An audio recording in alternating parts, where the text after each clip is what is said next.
Today is March 30th. It's Tuesday of Holy Week. Heard these words from Mark chapter 14, verses 1 through 26. It was 2 days before Passover and the festival of unleavened bread. The chief priests and legal experts, through cunning tricks, were searching for a way to arrest Jesus and kill him. But they agreed that it shouldn't happen during the festival, otherwise there would be an uproar among the people. Jesus was at Bethany visiting the house of Simon, who had a skin disease. During dinner, a woman came in with a vase made of alabaster and contained very expensive perfume of pure nard. She broke open the vase and poured the perfume on his head. Some grew angry.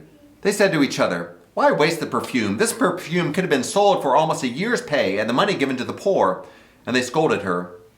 Jesus said, "Leave her alone. Why do you make trouble for her? She has done a good thing for me. You always have the poor with you, but you won't always have me. She has done what she could.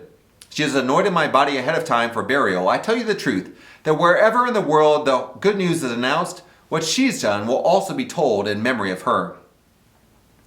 Judas Iscariot, one of the 12, went to the chief priests to give Jesus up to them.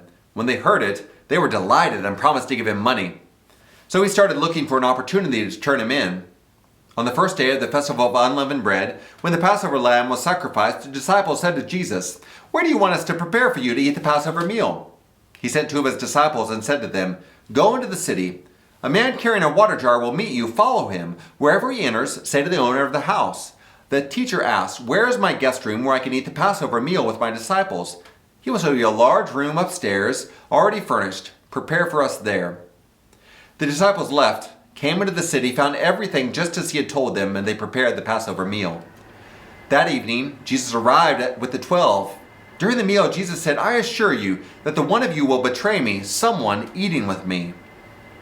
Deeply saddened, they asked him one by one, "It's not me, is it?"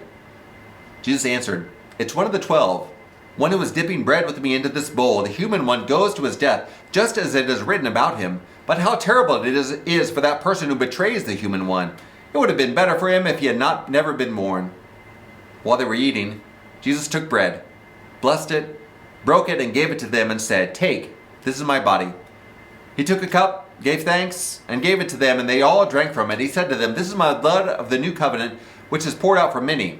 I assure you that I won't drink wine again until that day when I drink it in a new way in God's kingdom." After singing songs of praise, they went out to the Mount of Olives.